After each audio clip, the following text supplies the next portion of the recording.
솔로몬이 왕이 되었죠. 왕이 되자마자 솔로몬이 한 일이 뭡니까?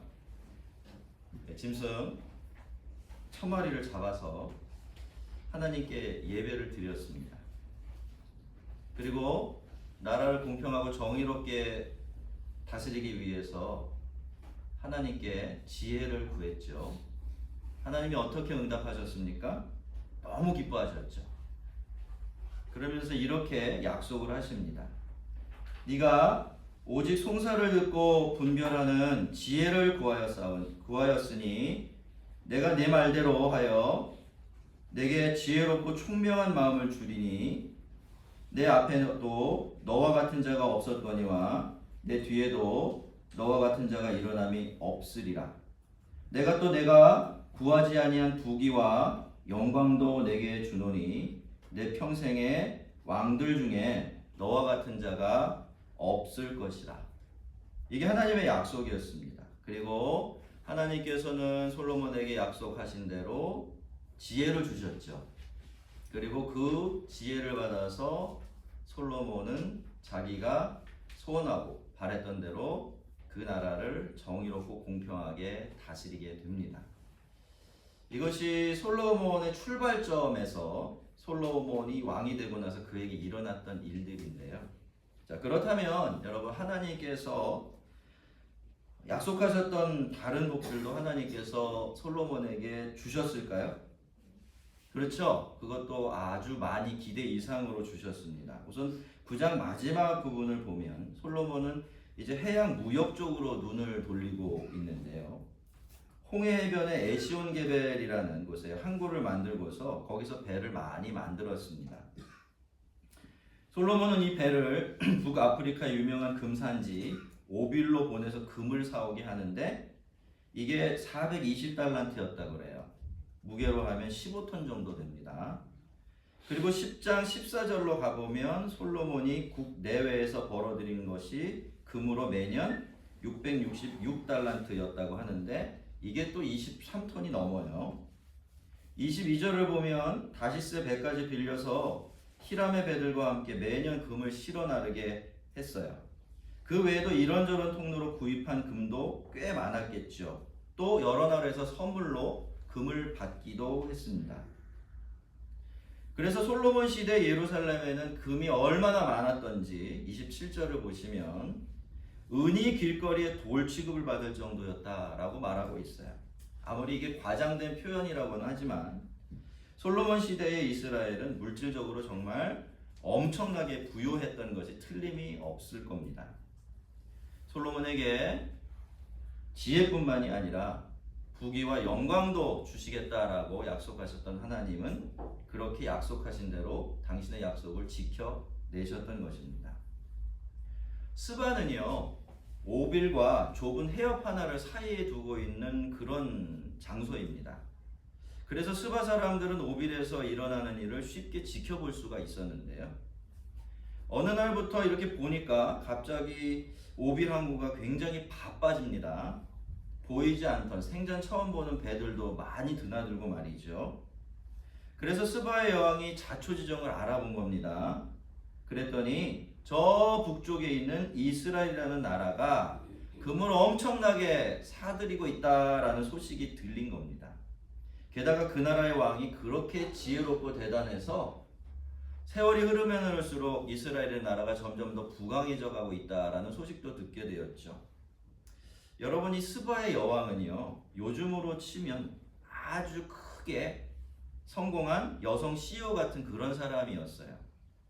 세상에 부와 명예를 상징하는 인물인 동시에 정치적으로 또 상업적으로 굉장히 초기 발달한 그런 인물이었습니다. 그래서 확인도 할 겸 또 그게 사실이라면 이 솔로몬하고 좋은 관계를 유지해서 훗날도 도모할 겸 해서 대규모의 사찰단과 함께 많은 선물을 가지고 직접 솔로몬을 찾아가게 된 겁니다. 스바의 여왕이 여호와의 이름으로 말미암은 솔로몬의 명성을 듣고 와서 어려운 문제로 그를 시험하고자 하여. 여러분, 솔로몬의 명성은 여호와의 이름으로 말미암은 것이었습니다. 하나님께서 솔로몬을 세웠다는 것은 모두가 다 아는 사실이었기 때문에 솔로몬의 명성이 가는 곳에서는 언제나 하나님의 이름도 따라갈 수밖에 없었던 거죠. 하나님께서 솔로몬을 그렇게 세우셨구나라는 소식이 퍼져갈 수밖에 없었던 것입니다. 스바의 여왕을 움직인 것은 무엇보다도 솔로몬의 지혜에 대한 소문이었는데요. 이렇게 들어보니까 너무 대단한 거죠. 도무지 믿을 수가 없을 정도입니다. 세상에 그런 인간이 있을 수가 있나? 라는 생각까지 든 겁니다. 그래서 스바의 여왕은 솔로몬을 시험하고 싶어졌죠. 자기 나라에서 전해 내려오는 아주 어려운 문제 몇 개를 들고서 이제 솔로몬을 찾아가고 그 앞에 보따리를 풀어놓게 된 것입니다. 어떻게 됐을까요? 그가 솔로몬에게 나와 자기 마음에 있는 것을 다 말하매 솔로몬이 그가 묻는 말에 다 대답하였으니 이렇게 됐습니다. 여러분 이것이 인간의 지혜와 하나님의 지혜 사이에 존재하는 극명한 차이입니다. 하나님의 어리석은 것이 사람의 지혜로운 것보다도 훨씬 더 지혜롭습니다. 그래서 인간의 지혜가 아무리 탁월하고 뛰어나다고 해도요, 그것이 하나님의 지혜 앞에서는 마치 태양 아래 켜놓은 촛불 같습니다. 근본적으로 다른 거예요. 왜 그렇습니까? 하나님의 지혜는 온 세상을 지으시고 섭리하시고 움직여 가시는 그런 지혜이지만 인간의 지혜는요, 그런 지혜를 그냥 넌지시 어렴풋이 헤아려 볼 줄 아는, 그것도 불분명한 상태로 깨닫게 되어지는 그런 작은 지혜일 수밖에 없기 때문에 그렇습니다. 그렇기 때문에 여러분, 우리는요 여호와를 경외해야 합니다. 하나님의 말씀, 하나님의 뜻, 하나님의 의견을 내 의견이나 내 생각보다 앞에다 놓고 살아가야 한다라는 겁니다. 우리가 그렇게 우리의 삶에서 하나님의 하나님 되심을 실제로 인정해 드리게 되면 그것이 곧 우리의 지혜가 돼요. 믿습니까? 증거가 뭘까요? 제가 증거예요. 저는 지금도 그렇게 제가 똑똑하구나라는 생각은 잘 못하지만, 그렇게 똑똑한 사람이 못되다는 생각을 하지만 옛날에는 더 심각했습니다. 어렸을 때. 제 어머니가 중학교 때 이제 옛날에는 부모들이 선생님들 많이 찾아다녔거든요. 이제 상담을 하려고 이제 저희 담임 선생님을 찾아갔습니다. 이런저런 얘기를 나누다가 제 어머니가 제 IQ가 궁금해지셨대요. 생전 제가 그런 얘기를 안 하니까. 물론 학교에서 그걸 잘 가르쳐 주지도 그때는 않았어요. 그래서 저희 어머니가 그 선생님한테 얘는 도대체 근데 IQ가 얼마나 됩니까? 이렇게 물었대요. 그 괜한 질문을 한 거예요. 그 질문을 하고 엄마가 충격을 받고 돌아왔습니다. 담임 선생님이 뭐라고 말씀하셨을까요? 얘는 IQ는 묻지도 마십시오. 이렇게 말합니다. 높아서 그런 게 아니라 낮아서. 네. 그렇다고 제가 바보 천치는 아니었습니다. 공부는 할 만큼 했는데, 그럼에도 불구하고 이게 IQ, 머리 좋기로 따지면 정말 엉망진창이라고 담임 선생님이 판단을 한 거예요. 근데 여러분, 제가 살다가요, 목사님 참 머리가 좋은 것 같아요. 이런 소리 많이 듣게 되었습니다. 목사님은 참 지혜로우신 것 같아요. 라는 소리도 적지 않게 들었어요. 제가 처음에 믿었을까요? 안 믿었어요. 믿겨지질 않더라고요. 이게 도대체 무슨 소리냐. 내가 무슨 머리가 좋고 지혜롭냐. 내가 이때까지 얼마나 수모를 당하면서 머리 나쁘다고 형한테 쥐어박히며 살았는데, 담임 선생님도 그걸 공인해 줬는데. 근데 그 이야기를 듣고 한참을 지난 후에 내가 정말 그렇게 변했구나 라는 것을 알게 되었어요. 그리고 나서 제가 왜 그렇게 변할 수 있었는지를 깨닫게 되었는데요. 그거는 제가 하나님을 그래도 하나님으로 인정하며 살려고 애를 썼기 때문이에요. 제 생각이나 제 판단을 확실하게 믿기보다는 오히려 하나님의 뜻과 하나님의 판단을 앞세우고 살아가려고, 그것을 통해서 내 인생을 보고 세상을 보려고 계속 살아가다 보니까 그것이 저를 그렇게 지혜롭게 만들어 놓았던 것입니다. 여러분, 하나님을 경외하는 것이 지혜의 근본입니다. 우리가 우리의 실제 생활 속에서 실제로 하나님을 앞세우게 되어지면요, 우리는 하나님께서 이 세상과 우리 인생을 움직여 가시는 그 모습, 원리를 볼 수가 있어요. 그리고 그것이 바로 우리의 사람의 지혜가 아닌 하나님의 지혜로 우리 안에 스며들게 되는 것입니다. 아마 솔로몬을 시험하려고 했던 스바의 여왕은요, 되려 자기가 더 큰 시험에 들었을 겁니다. 그렇지 않았겠습니까? 그래도 자기가 늘 꽤 똑똑하다라고 생각을 했는데 이 작은 나라에서 와서 딱 보니까 자기와는 이 사람이 격이 다른 겁니다. 솔로몬은요, 스바의 여왕에게 왕궁의 이것저것을 안내해 주었는데요. 시종들의 숫자, 어전회의 때 대신들이 앉는 자리, 그것의 규모나 구성 같은 것들을 보여주었습니다. 무슨 뜻인지 아시겠어요? 아주 전략적으로 나라의 규모와 통치 체계 같은 것들을 볼 수 있는 간접적인 기회를 제공해 준 것입니다. 근데 스바의 여왕에게는 이 모든 경험들이 충격이고 놀라움의 연속이었어요. 갈수록 감동이 막 높아져 갑니다. 마지막으로 성전으로 올라가는 계단을 딱 만나게 될 때 그 감동은 최고조에 이르게 됩니다. 그래서 5절을 보면 스바의 왕이 어떻게 되었다라고 기록하죠? 크게 감동했다 되고 있는데 이게 원래 무슨 뜻인 줄 아십니까? 숨 쉴 수 없게 됐다 이런 뜻이에요. 헉! 이렇게 된 거예요. 너무 놀라운 거죠.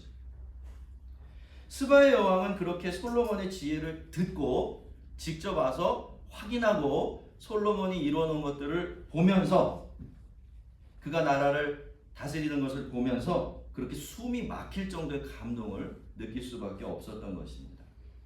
그래서 원래 나라와 나라의 수장들이 만나면 그런 대화를 하면 안 돼요.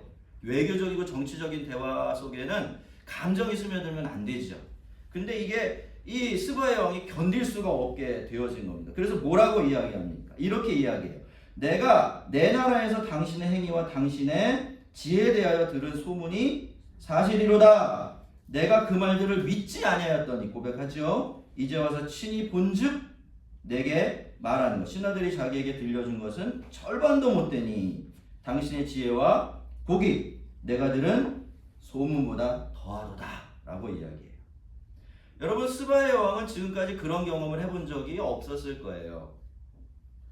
여러분, 세상은 어떻습니까? 늘 자신을 과장하고 부풀리죠. 진짜보다 더 크게 보이도록 애를 씁니다.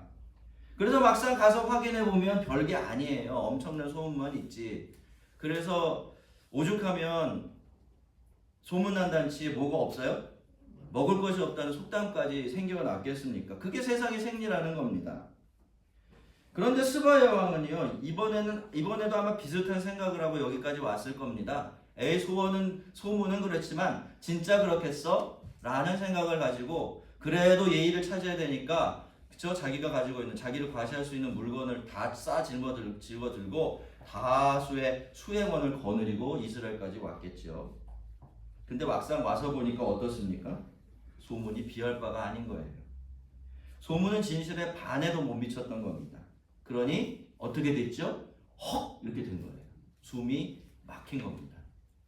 근데 그러다 보니까요, 이 스바의 여왕이 점점 이게 부러워지는 거예요. 근데 솔로몬이 부러웠던 게 아니라 다른 사람들이 부러워집니다. 갑자기 그런 생각이 든 겁니다. 아, 이런 솔로몬을 왕으로 섬기고 있는 신하들은 얼마나 행복한 자들이고, 또 이런 왕의 밑에서 살아가고 있는 백성들은 또 얼마나 큰 복을 받았는가, 이런 생각이 든 거예요. 그래서 스바의 왕은 또 이렇게 이야기합니다. 복되도다 당신의 사람들이요, 복되도다 당신의 신하들이요, 항상 당신 앞에 서서 당신의 지혜를 들음이로다. 다윗은 성전을 너무 좋아했죠. 너무 사랑했어요. 그래서 뭐까지 부러워했습니까? 성전에 사는 참새하고 제비까지 부러워할 정도였어요. 근데 스바의 여왕은요, 자기도 한 나라를 다스리는 왕이면서 아주 훌륭한 왕이고 뛰어난 왕이면서도 뭐라고 얘기해요? 나는 당신의 나라 백성들이 너무 부럽다는 거예요. 나는 당신의 나라 신하들이 너무너무 부럽다라는 겁니다. 그리고 이렇게 이야기하던 스바 여왕의 솔로몬에 대한 칭찬은 이제 하나님을 향한 찬양과 칭송으로 바뀌게 되어 이렇게 이야기하고 있습니다. 당신의 하나님 여호와를 송축할지로다. 하나님께서 당신을 기뻐하사 이스라엘 왕위에 올리셨고 여호와께서 영원히 이스라엘을 사랑하심으로 당신을 세워 왕으로 삼아 정의와 공의를 행하게 하셨도다라고 말입니다. 물론 여러분 그래서 스바의 왕이 이때부터 여호와 하나님을 믿었더라 이건 아니죠. 이런 건 아니지만요. 그렇게 솔로몬이 다스리는 나라를 보면서 그를 왕으로 택하시고 세우신 하나님이 얼마나 대단하고 지혜로운 분이신지를 이 사람이 깨닫게 되고 인정할 수밖에 없게 되었죠. 무슨 뜻입니까?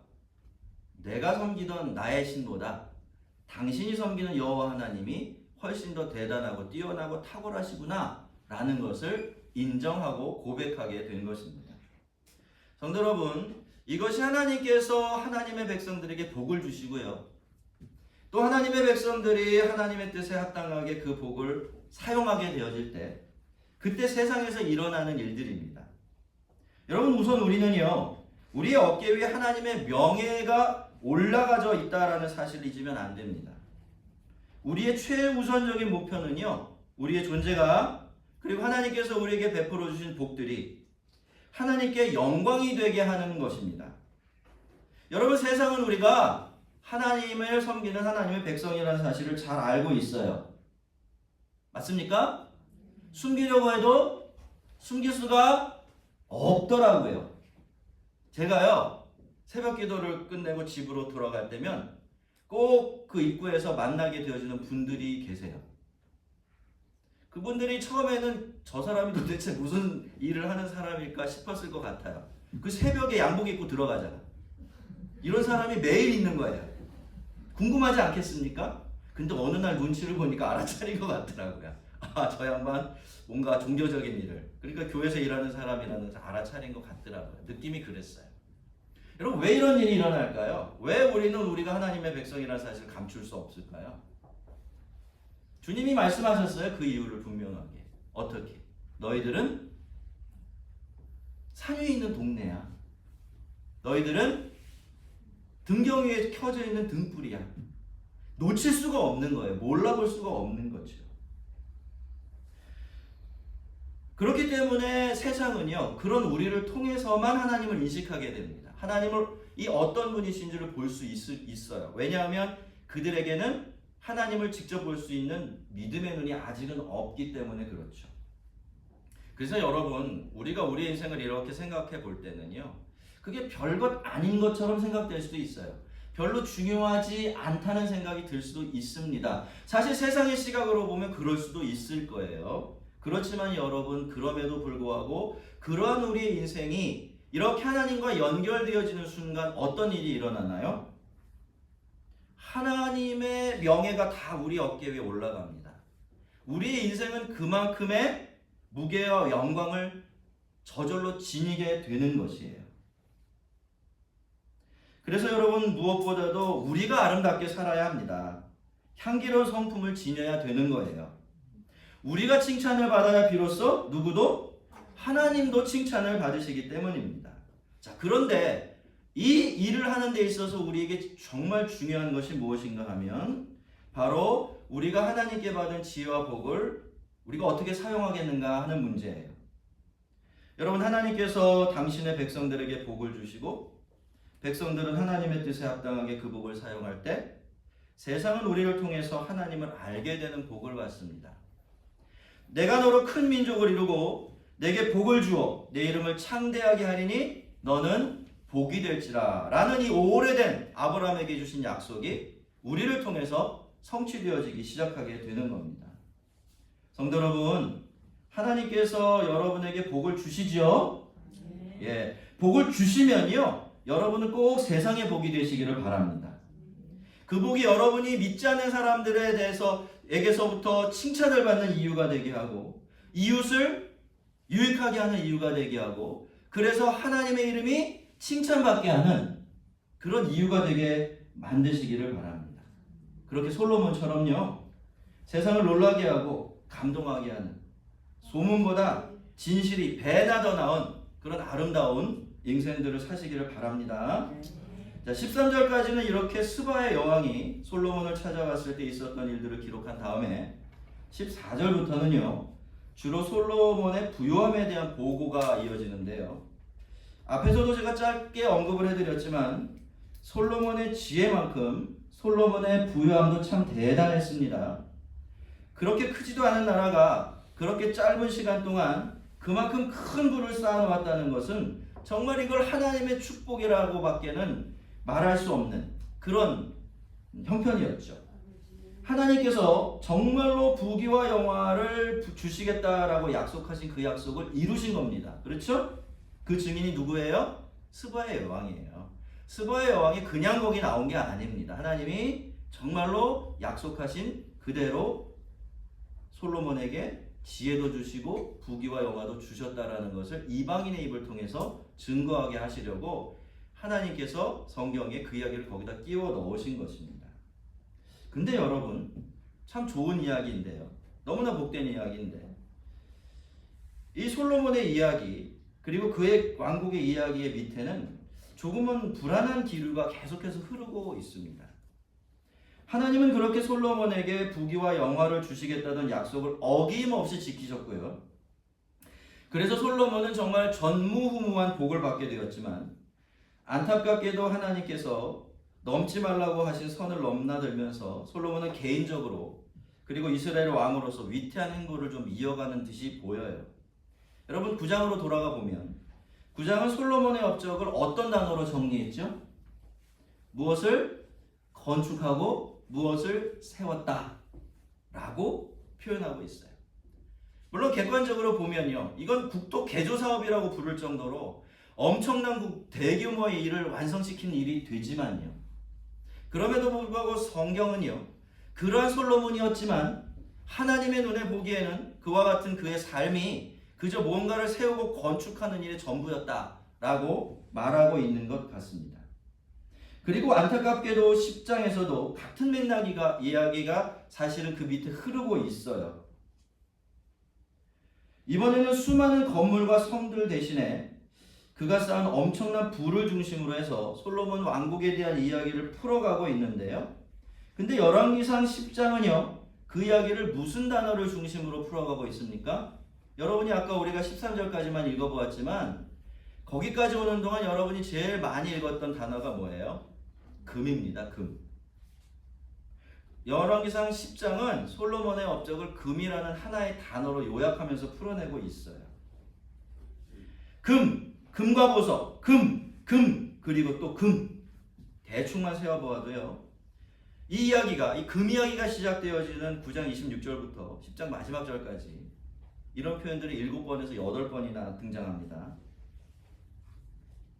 그리고 중간중간에 솔로몬이 그 금과 은을 어디에다 사용했는지 하는 내용이 끼어들어져 있는데요. 거기에 보면 두 가지로 나뉘어져요. 하나님께서 그 많은 복을 주셨고 그 많은 금을 허락해 주셨는데 과연 그렇다면 솔로몬이 이 금을 어디다 사용했는가라는 이야기를 우리에게 하면서 성경은 두 가지로 딱 요약을 합니다. 첫째, 사치를 부렸다고 얘기해요. 그리고 두 번째는 솔로몬은 그 금을 가지고 사람들을 애굽으로 보내서 수많은 전차들과 말을 구입하는 데 사용했다 라고 이야기를 합니다. 하나씩 살펴보면요, 우선 그는 금으로 크고 작은 방패를 만들었어요. 16절을 보시면 솔로몬은 그 금을 쳐서 큰 방패, 그러니까 사실 네모나고 긴 방패를 의미하는 건데요, 그 방패를 몇 개 만들죠? 200개를 만들어요. 근데 그 각각 하나하나에 들어간 금의 양이 어떻대요? 600세겔이래요. 양으로 환산하면 7kg쯤 됩니다. 곱하기 200 해보세요. 그리고 똑같은 방식으로 이번에는 개인용 방패, 작고 둥근 손방패를 몇 개 만듭니까? 300개 만들었는데 그 하나의 무게가 3만에, 그러니까 1.7kg이 조금 넘는 무게를 지니고 있었습니다. 그리고 솔로몬은 그 모든 방패를 레마돈 나무궁, 그러니까 자기 왕궁에다 보관을 했다고 되어 있는데, 이 성경학자들의 연구에 따르면요, 솔로몬이 이 방패를 만들어서 창고에다 처박아 놨던 게 아니에요. 어디다 사용했을까요? 자기 왕궁의 벽을 장식하는 데 사용했답니다. 밖에서 바라보면 번쩍번쩍 삐까번쩍 난리가 난 거죠. 자, 그리고 그는 상아로 보좌를 만들고 금 보좌도 금으로 입혔는데요. 그걸 성경은 뭐라고 이야기합니까? 그런 류의 보좌는 그 당시 주변의 모든 나라에 통틀어서 하나도 없었다. 그렇게 표현을 합니다. 그만큼 대단했다는 뜻이지만 그랬던 만큼 호화롭고 사치스러웠다라는 뜻도 되지요. 자, 그리고 마지막으로 솔로몬은 자기가 사용하는 모든 그릇을 다 금으로 바꿨습니다. 자, 금 하더니 계속 그 금을 가지고 또다시 금 하는 겁니다. 그렇게 솔로몬은 금을 끌어모아서 그 금으로 자기 주변을 자꾸자꾸 꾸미고 장식하고 있어요. 그리고 마지막으로 심지어 그 금을 가지고 뭘 합니까? 하나님이 제일 싫어하시는 일을 하죠. 애굽에 사람을 보내서 말을 사고 전차를 사게 했던 겁니다. 물론 여러분, 솔로몬은요 아주 부자 나라의 왕이에요. 그래서 이 모든 일들을 꼭 이렇게 부정적인 시각으로만 볼 필요는 없겠죠. 하지만 100번 양보를 하더라도요, 지금 어떻습니까? 솔로몬이 가고 있는 방향이 바람직하지는 않아요. 하나님께서는 분명히 이스라엘의 왕들에게 자기를 위해서 금과 은을 많이 쌓지 말라고 하셨는데, 솔로몬은 그렇게 금을 모아다가 결국 자기를 빛나게 하고 하나님께서 가장 싫어하는 그 일을 하는데 몰두하고 있으니까 말이죠. 여러분, 하나님께서는 약속을 지키셨습니다. 그에게 지혜뿐만이 아니라 부귀와 영화도 안겨주셨죠. 그런데 솔로몬은 오히려 그런 복을 받으면서 하나님으로부터, 하나님의 은혜에 의지해서 살아가는 삶으로부터 점점 더 멀어지고 있었던 거예요. 은과 금을 더 많이 쌓아 올리고 그것을 가지고 자신의 육적인 삶을 치장하는 데 사용하며 사는 방향으로 가고 있었던 것입니다. 성도 여러분, 반짝이는 모든 것이 다 금은 아닙니다. 반짝이는 모든 것이 다 금은 아니에요. 반짝이는 모든 것이 다 금은 아니듯이 화려해 보이는 모든 것들이 전부 다 가치 있는 일은 아니에요. 그래서 여러분, 우리는 반짝이는 것들을 조심해야 합니다. 하나님께서 우리에게 그 반짝이는 것들을 안겨주실 때 그때 더 조심해야 돼요. 그 반짝임에 마음을 빼앗기고 정신이 팔리면 하나님 앞에서 우리의 영혼과 삶의 빛이 사라지게 됩니다. 정극한탄하다 우리의 마음이 시커먼 납덩이처럼 변하게 돼요. 여러분, 저는 지금까지 목회를 하면서 그런 길로 가는 분들을 심심치 않게 많이 만났습니다. 너무나 안타깝더라고요. 그분이 그렇게 잘 살거나 큰 복을 받지 못했을 때는 참 괜찮아 보이던 그런 분이었는데 하나님께서 그에게 많은 것들을 안겨주니까 오히려 하나님을 멀리하고 사람들 앞에서 높아져만 가는, 영혼의 빛을 잃어버리는 분들 너무나 많이 보았습니다. 여러분, 우리가 반짝이는 것들에 우리의 시선을 빼앗겨버리고 마음을 빼앗겨버리면 그거는 더 모으고 더 가질 수 있을지 몰라도요, 우리의 영혼에, 우리의 믿음의 광채를 잃어버리게 되는 겁니다. 성도 여러분, 뭐가 진짜 금입니까? 무엇이 금처럼 늘 빛을 내야 되지요? 그것은 바로 우리의 삶과 영혼입니다. 우리의 믿음이고 말이죠. 여러분, 금으로 내가 사는 집을 짓고 금그릇에 밥을 먹는다고 내가 보배가 되고 내 영혼과 믿음이 빛을 내게 되는 건 전혀 아닙니다. 예수를 보배로 삼고 영원한 영광의 나라를 꿈꾸며 살아가는 우리들, 늘 이것을 잊으면 안 돼요. 주님은 오늘도 우리가 하나님의 보배가 되기를 바라십니다. 그리고 하나님께서 우리의 보배가 되시기를 바라세요. 하나님을 늘 가장 귀한 보배로 삼고 살아가시기를 바랍니다. 자기의 믿음과 존재를 정금처럼 귀하게 여기시고 말이죠. 언제나 신실하신 하나님의 자녀들에게 필요한 복을 주시는 하나님을 든든히 믿고서 정금처럼 빛나는 믿음과 성품을 지닌 하나님의 영원한 보배로 빚음받는 우리 모두가 되기를 주의 이름으로 축원합니다. 우리 같이 한번 기도하겠습니다.